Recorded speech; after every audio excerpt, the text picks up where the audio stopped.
L'innovation, voilà la clé du redressement productif. C'est aussi l'enjeu du Pacte national pour la croissance, lancé par le gouvernement. Dans ce cadre, le ministre du redressement productif a présenté son plan baptisé « Une nouvelle donne pour l'innovation ». Aux côtés de Geneviève Fioraso, ministre déléguée au PME, et de Benoît Hamon, ministre de l'Enseignement supérieur, Arnaud Montebourg a installé la Commission nationale d'évaluation des politiques d'innovation. Car la France mise sur ce secteur pour sortir de la crise et retrouver son dynamisme, ce que confirme un récent rapport de l'OCDE.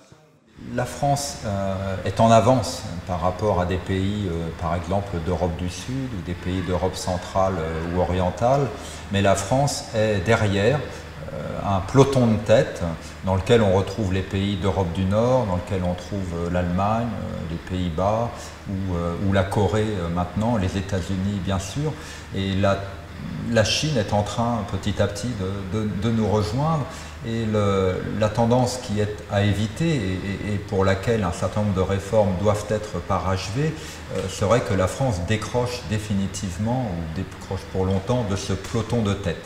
Il reste du chemin à parcourir pour rattraper la Silicon Valley, mais en France, les outils sont là. Les dispositifs sont nombreux, la Commission doit dès aujourd'hui pointer ceux qui fonctionnent et ceux qui marchent moins.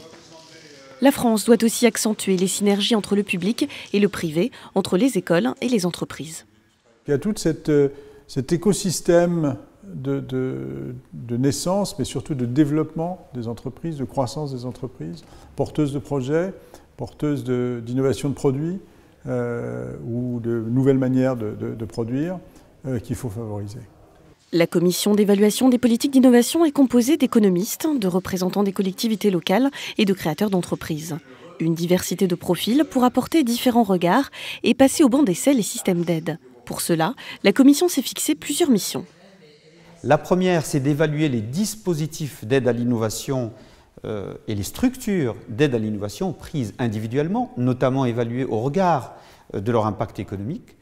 Et deuxième mission, c'est l'évaluation de ces dispositifs dans leur globalité. Il s'agit de s'assurer notamment de leur cohérence et de leur efficacité globale. Objectif avoué des ministres, garder les fruits de la recherche en France et concurrencer les meilleurs pays sur la scène internationale. Pour le ministre, il est primordial d'accentuer la culture de l'innovation.